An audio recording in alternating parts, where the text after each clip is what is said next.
हिंगोलीच्या 10 शेतकऱ्यांनी बँकेचे कर्ज फेडण्यासाठी अवयव विक्रीस काढले होते।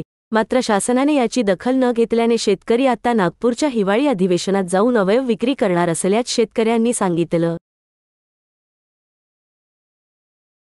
शेतकऱ्यांना कर्जमाफी अधिवेशनावर जाऊन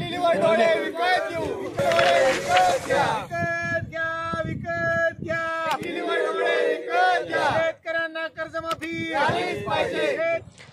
खरं तर महाराष्ट्राचं दुर्दैव म्हणावं लागेल की इथल्या शेतकऱ्यांना आपलं पीक कर्ज भरण्यासाठी अवयव विक्रीला करायचं काम पडते, सरकार त्यांची दखल घेत नाही। आम्ही या ठिकाणी अवयव विक्रीला काढले आणि अवयव विक्रीला काढल्याच्या नंतर आम्ही या ठिकाणाहून मुंबईला गेलो। मुंबईला सरकारनं आमच्याशी चर्चा केली नाही, आमची दखल घेतली नाही। सरकारनं त्या ठिकाणी आमच्यावर दडपशाही करण्याचा प्रयत्न केला। आम्ही त्या ठिकाणाहून वापस आल्याच्या नंतर या ठिकाणी अन्नत्याग आंदोलन केलं, तरीही सरकारचे डोळे उघडले नाहीत। त्यामुळे आम्ही या ठिकाणी आमचे जे किडनी लिव्हर डोळे हे अवयव घेऊन त्या ठिकाणी नागपूर अधिवेशनावर चाललोत। त्या ठिकाणी जे कोणी असेल, मुख्यमंत्री असतील, उपमुख्यमंत्री असतील, जे कोणी मंत्री असतील, त्यांनी यावं व आमचे डोळे किडनी लिव्हर हे विकत घ्यावे आणि त्या ठिकाणी आमच्या बँकांचं कर्ज परतफेड करावं। मागील 3 वर्षापासून कधी कोरडा तर अतिवृष्टीमुळे आमच्या शेतकऱ्यांचं सोयाबीन उद्ध्वस्त होत आहे।